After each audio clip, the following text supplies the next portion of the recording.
C'est l'heure de Planète Vendée Globe avec le CIDEV et Vendéo, vos services publics de l'énergie et de l'eau.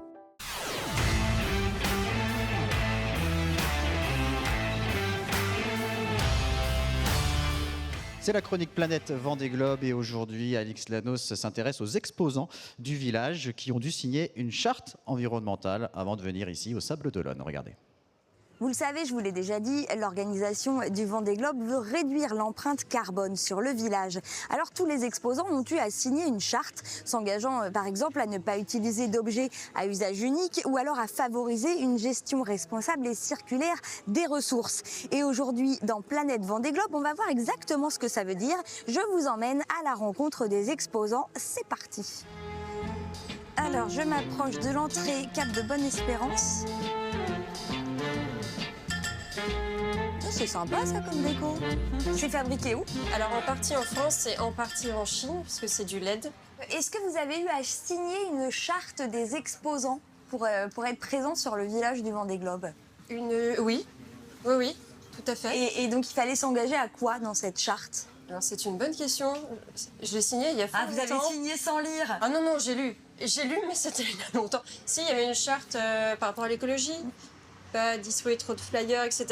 J'en avais une dizaine. Il m'en reste, je ne les donne pas. J'ai un petit QR code que les gens scannent justement pour repartir avec l'adresse du site. Trier les déchets. J'ai fait faire 2 bâches qui sont des bâches écologiques. C'est-à-dire elles sont dans une matière particulière? Matériaux recyclables. Okay. Des encres aussi particulières.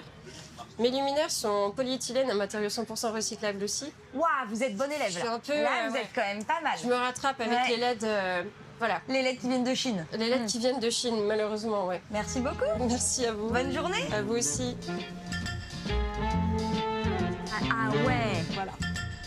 Le caleçon. Made in France ou pas? Non, pas Made in France. Ah là, c'est dommage parce que C'est une boîte française, mais il n'est pas Made in France. j'étais à 2 doigts de vous prendre le caleçon moumoute. Hein. Oui. Waouh. Alors, il fallait pas de plastique. Du coup, il fallait plutôt des présentoirs en bois, etc. Après, au niveau des sacs, pareil, du coup, on a des tote bags. Oui, tout est fait main, à grand libre, dans la Manche. Oh, déroulé à la cannelle. Ils nous distribuent tous les jours des sacs poubelles, donc franchement, ça c'est génial. Il y a l'équipe en plus de nettoyage qui passe tous les jours. Nous, on est là très tôt le matin et on part tard, on les voit bosser. Moi, je trouve ça correct. Ce matin encore, il y avait un peu de papier qui était par terre et je les ai vus ramasser. Le site, il est très propre. Franchement, je trouve ça vraiment bien, moi. Ça sent bon. Est-ce que je peux vous demander d'où viennent vos produits pour faire vos gaufres qui sentent si bon et qui m'ont attiré jusqu'ici? Alors, j'ai du lait qui vient de Vendée, du beurre Charentes-Poitou, des œufs aussi locaux. Donc ça, c'est la base, en fait, pour les pâtes. Et c'est déjà pas mal. C'est déjà pas mal. On essaye de faire travailler les producteurs locaux.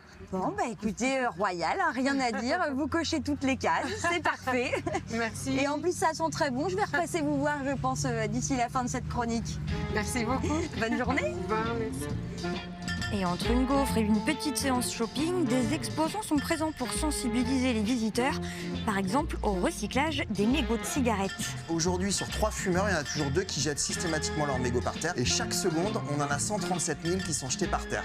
Donc on est présent au Vendée Globe justement pour sensibiliser à l'impact du mégot de cigarette sur les océans et également préserver nos océans en donnant des cendriers de poche aux fumeurs pour qu'ils aient ce geste réflexe au quotidien.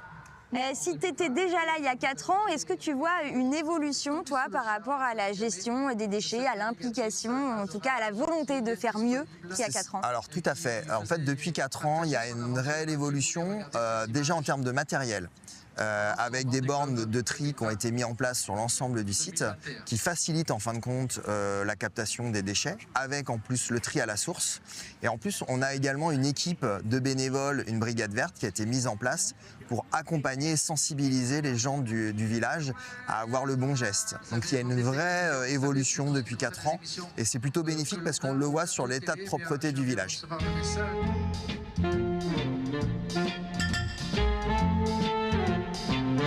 C'est la fin de cette chronique Planète Vendée Globe et comme j'ai bien travaillé et que je l'ai bien mérité...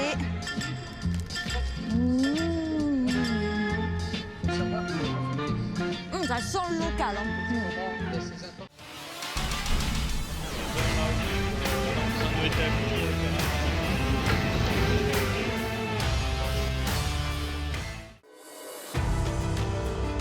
C'était Planète Vendée Globe. Avec Vendéo, je bois l'eau de Vendée, spécialité pour marins d'eau douce. Et avec le CIDEV, la transition énergétique, c'est pas la mer à boire.